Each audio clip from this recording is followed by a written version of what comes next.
Izin menyampaikan kisah nyata tentang Habib Lutfi bin Yahya diberi cincin oleh Rasulullah SAW. Sudah tahu dan telah dikabari secara langsung oleh Rasulullah SAW sebelumnya. Begitu cincin tersebut dikeluarkan oleh Habib Lutfi dan beliau serahkan kepada Abuya Sayyid Muhammad Alwi Al-Maliki, maka cincin itu pun langsung dicium oleh Abuya dan beliau letakkan di kedua mata dan tubuh beliau.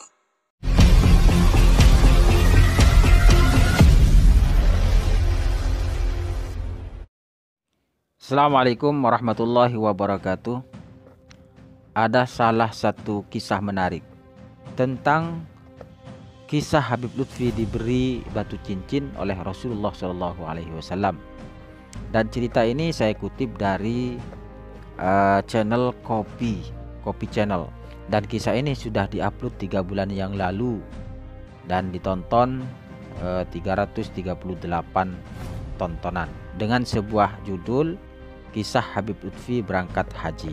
Nah, di situ menceritakan bahwa Habib Lutfi pernah bercerita tentang pengalaman yang sangat langka. Beliau diberi batu cincin oleh Rasulullah SAW kepada Kiai Haji Thaifur Mawardi, pengasuh Pondok Pesantren Darut Tauhid Purworejo, Jawa Tengah. Terkait benar tidaknya kisah tersebut, kita simak. Izin menyampaikan kisah nyata tentang Habib Lutfi bin Yahya diberi cincin oleh Rasulullah SAW. Awalnya, Habib Lutfi bin Yahya kedatangan tamu, seorang ulama karismatik dari kota Purworejo, murid dari Abuya Sayyid Muhammad Alwi Al-Maliki Mekah, yakni Kiai Haji Muhammad Thaifur Mawardi, pengasuh Pondok Pesantren Darut Tauhid, Kedung Sari, Purworejo, Jawa Tengah. Peristiwa itu terjadi pada hari Rabu, malam Kamis, tanggal 7 Oktober 2020, selepas sholat Isya. Dalam pertemuan itu, Habib Lutfi dan Kiai Haji Thaifur Mawardi berbincang-bincang banyak hal tentang keagamaan. Habib Lutfi bercerita tentang pengalaman beliau yang mungkin hanya bisa dialami oleh orang-orang pilihan saja. Habib Lutfi bercerita bahwa dulu saat beliau melaksanakan ibadah haji dan hendak kembali ke tanah air, tiba-tiba hatinya merasa tidak tenang, gelisah, tidak tahu apa sebabnya.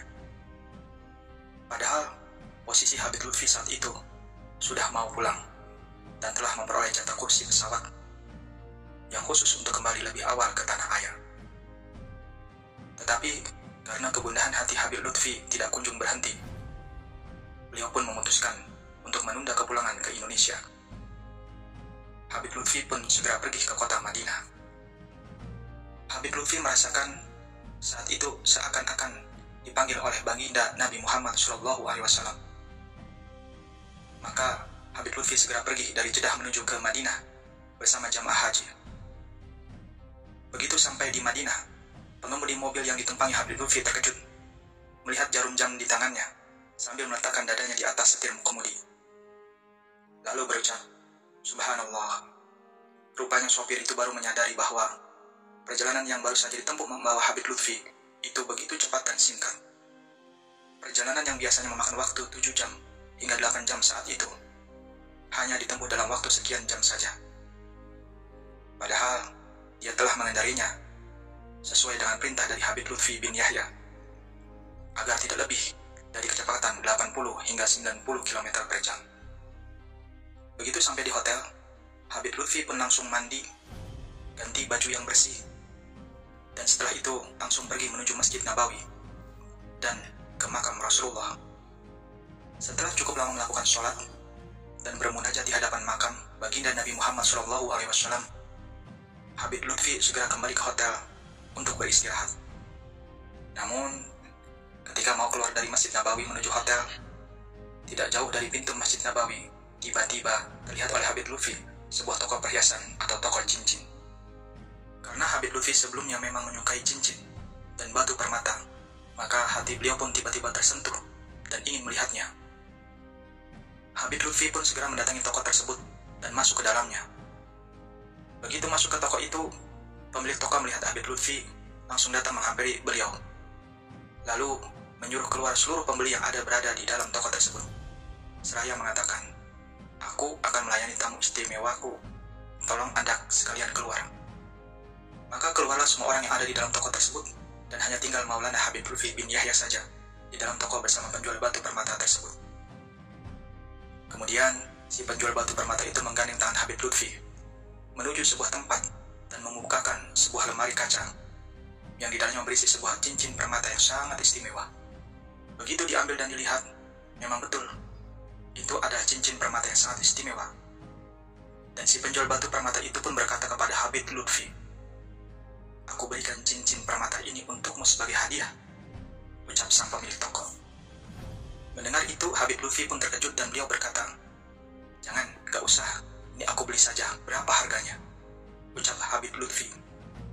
Tapi si penjual itu tetap menjawab, "Tidak, karena yang memberikan hadiah ini sebenarnya adalah sang pemilik kubah warna hijau di atas." Sambil tangannya menunjuk kubah warna hijau yang berada di atas makam baginda Nabi Muhammad SAW. Di situ sangat terlihat jelas Habib Lutfi pun paham dan tanpa banyak kata. Habib Lutfi pun langsung mengucapkan terima kasih dan segera kembali ke hotel. Keesokan harinya, beberapa jamaah yang ikut rombongan beliau penasaran ingin tahu toko tersebut dan ingin membeli cincin yang sama dengan Habib Lutfi. Maka mereka pun segera pergi ke tempat toko tersebut. Subhanallah, apa yang terjadi? Mereka sudah mencarinya ke sana kemari, tetapi toko tersebut sama sekali tidak ada. Dan ternyata, toko perhiasan yang semalam didatangi oleh Habib Lutfi sekarang telah berubah menjadi toko pakaian keesokan harinya. Habib Lutfi bin Yahya juga menyempatkan diri untuk singgah ke rumah Abuya Sayyid Muhammad Alwi Al-Maliki dan ditanya, "Mana cincin permata yang kamu peroleh kemarin dari baginda Nabi Muhammad?" tanya Abuya Sayyid. Rupanya Abuya Sayyid Muhammad Alwi Al-Maliki sudah tahu dan telah dikabari secara langsung oleh Rasulullah SAW sebelumnya. Begitu cincin tersebut dikeluarkan oleh Habib Lutfi dan beliau serahkan kepada Abuya Sayyid Muhammad Alwi Al-Maliki, maka cincin itu pun langsung dicium oleh Abuya dan beliau letakkan di kedua mata dan tubuh beliau. Hingga sekarang, kata Habib Lutfi bin Yahya, cincin permata tersebut masih ada dan masih beliau simpan. Nah, itulah tadi kisah tentang kemuliaan Habib Lutfi bin Yahya yang diberi cincin langsung oleh Rasulullah SAW. Semoga kisah ini bermanfaat dan menambah kecintaan kita kepada para ulama. Nah, seperti itu kisahnya. Terkait benar atau tidaknya kisah tersebut, di dalam channel ini tidak mencantumkan dari mana sumber-sumber yang dia dapat. Dia langsung menceritakan bahwa Habib Lutfi pernah bercerita kepada salah satu kiai Jawa Tengah. Dan juga yang jelas bahwa cerita ini adalah cerita yang bersumber dari Habib Lutfi. Terkait benar atau tidaknya ya wallahu a'lam bishawab.